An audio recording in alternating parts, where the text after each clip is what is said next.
Hello everyone, welcome to this video. In this lecture series, we will be discussing chapter-wise MCQ for UPSC Prelims from your basic source of polity, that is M Laxmikanth. So in this particular video, we are starting with the chapter 1, which is historical background. So let us go to question number 1. So the question here says, consider the following statements about the Regulating Act of 1773. So in the series of acts that you will be reading in chapter 1, 1773 is the first and foremost act. What you have to do is go through these options and mark the correct option that you think is right, and then wait for me to tell you the answer in the next slide. At the end of the video, you will be able to know how much have you scored and what level of revision you need to do of the chapter once again. So the first statement is, it recognized for the first time the political and administrative functions of the company. Second is, it provided for the establishment of a Supreme Court at Calcutta, comprising of one Chief Justice and 4 other judges. And your third statement is, it designated the Governor of Bengal as the Governor General of Bengal. So if you have read about this act in detail, you would know that the third statement is definitely correct. The first statement is also correct, but if we go to the next slide, we'll find there's some issue with the second statement.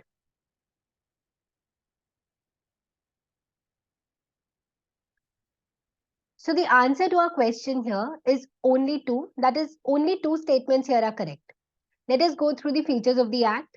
So it designated the Governor of Bengal as the Governor General of Bengal, and it created an executive council to assist the Governor General. This executive council comprised of 4 members. It made the governors of Bombay and Madras presidency subordinate to this Governor General of Bengal that it created. But earlier, they were all independent of each other. That is, Madras, Bombay, and Bengal presidencies were independent in their particular jurisdiction or in their working. But now, both of them came under the Bengal presidency. It provided for the establishment of a Supreme Court at Calcutta. So this statement was partially correct, but it comprised of one Chief Justice and 3 other judges. Our question slide mentioned 4 other judges. So how are you going to remember this? Remember that the Executive Council comprised of 4 members. And in total, the Supreme Court judges plus the Chief Justice also were 4 in number. Okay, so there are 2 fours in this particular act. The Executive Council comprised of 4 members and our Supreme Court comprised of 4 judges plus the Chief Justice. That is, in total, there were 4 of them. So, of course, there was just one Chief Justice and there were 3 other judges. So, our second statement was incorrect.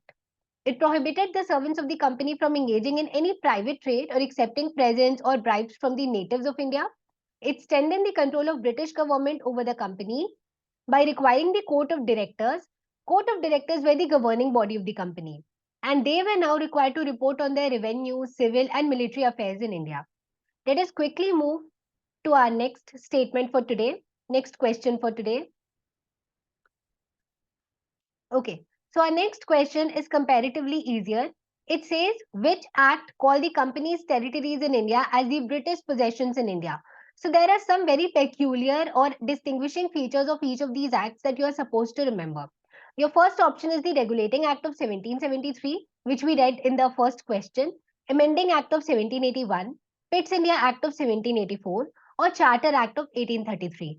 Take a minute to remind yourself of the facts that you have learned in this particular chapter.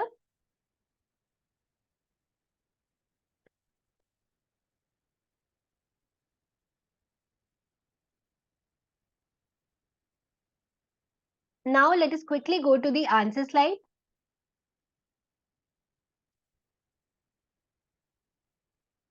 So the answer to this question is the Pitt's India Act. That is our option C. The Pitt's India Act of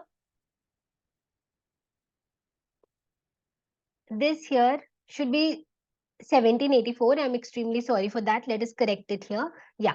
So this is Pitt's India Act of 1784. The features of the Pitt's India Act were as follows. It distinguished between the commercial and political functions of the company. It allowed the Court of Directors to manage the commercial affairs. How are you supposed to remember this? C for Court of Directors is C for the commercial affairs. It created a new body called Board of Control. This Board of Control was responsible for the political affairs. So the court of directors were responsible for the commercial affairs of the company, but the Board of Control was responsible for the political affairs. So there was kind of a system of double government. This Board of Control, which handled the political affairs, was actually empowered to supervise and direct all operations of the civil and military government or revenues of the British possessions in India, while the court of directors managed the commercial affairs. So thus, this act of Pitt's India Act was significant for two major reasons. Companies' territories in India were called British possessions for the first time, which hereby answers our question. And second, the British government was given the supreme control over companies' affairs and its administration in India. Let us move to our next question. So the next question is, how many of the pairs below are correctly matched? So if you have gone through the 2023 UPSC prelims question, you would know that there were many questions asked in the similar pattern. So the first statement is, it separated for the first time the legislative and executive functions of Governor General's Council. Does this statement pertain to the Charter Act of 1793? The second pair is, it ended the activities of East India Company as a commercial body. Is this the Charter Act of 1813? The third statement is, it continued the monopoly of company over trade in tea and trade with China. Is this Charter Act of 1813? It extended the trade monopoly of the company in India for another period of 20 years. Is this Charter Act of 1853? Take a minute, read the question again, pause the video, and then come to the answer section. So the answer to our question is A, only one. That is, only one of the given four pairs are correctly matched. Let us have a look at the detailed explanation. It separated for the first time the legislative and executive functions of the Governor General Council. This statement pertains to the Charter Act of 1853 and not the Charter Act of 1793. So our first statement is incorrect. It ended the activities of East India Company as a commercial body. This statement is about the Charter Act of 1833 and not the Charter Act of 1813. Next, continued the monopoly of company over trade in tea and trade with China. This is Charter Act of 1813, which is correctly mentioned here. So basically what the Charter Act of 1813 did was, it ended the monopoly of trade with India, but trade of tea and trade with China still was monopolized by the company. So this is a correct explanation. Then our fourth statement is, extended the trade monopoly of the company in India for another 20 years. This was the Charter Act of 1793 and not the Charter Act of 1853. So see, the Charter Acts are very confusing. I totally understand, but they're equally important, right? So the answer to our question number 3 is A, only one. With this, let us move to the next question. Consider the following statement about the Indian Councils Act of 1861. So just like the Charter Act, there are again a series of Indian Councils Act as well, right? So this is about the Indian Councils Act of 1861. It provided for the establishment of new legislative council for Bengal, Northwestern Province and Punjab. It gave a recognition to the portfolio system introduced by Lord Canning in 1859. It introduced a system of communal representation for Muslims by accepting the concept of separate electorate. So if you have actually read this chapter properly, you would be able to answer this question very easily. How many of the above statements are correct? Only one, only two, all of the above, none of the above. So let us move to the answer slide. So our answer here is only two. That means only two statements here are correct and one is incorrect. So see, the first two statements are correct about the Indian Councils Act of 1861. You have to give a special emphasis on the second statement, which talks about the portfolio system. It was not introduced in this act. It was introduced earlier by Lord Canning. It was just given a recognition in this act of 1861. However, the first two statements are correct. Now, if we go to the third statement, we would see that this actually is about the Indian Councils Act of 1909, popularly known as the Morley and Minto reforms. It introduced a system of communal representation for Muslims by accepting the concept of separate electorates, which was further extended in the subsequent acts. Under this, the Muslim members were to be elected only by the Muslim voters. Thus, the act legalized communalism, and Lord Minto came to be known as the father of communal electorate in India. So our third statement here is incorrect, which means only two statements are correct and our answer is option B. Let us move to the next slide. Which of the statements given below about the Government of India Act are incorrect? Okay, the question is asking about the incorrect statement. It abolished diarchy in the provinces and introduced political autonomy in its place. It introduced bicameralism in 7 out of 11 provinces.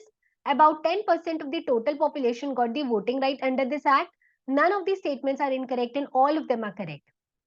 Take a minute, read the question again, and then come to a conclusion. So the answer to our question number 5 is B. That is, this statement is incorrect. It introduced bicameralism in 7 out of 11 provinces. So it actually introduced bicameralism in 6 and not 7 out of 11 provinces.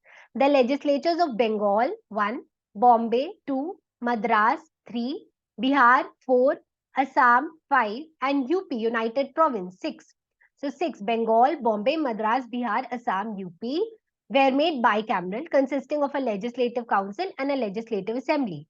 But there were many restrictions placed on them. However, the answer to our question here is B, because the second statement is incorrect. So with this, we are done with a quick revision of our chapter number 1 of Laxmikanth, which is historical background. I will be uploading another video of chapter number 2. So stay tuned. Let me know if you have any doubts in the comment section. Thank you for watching.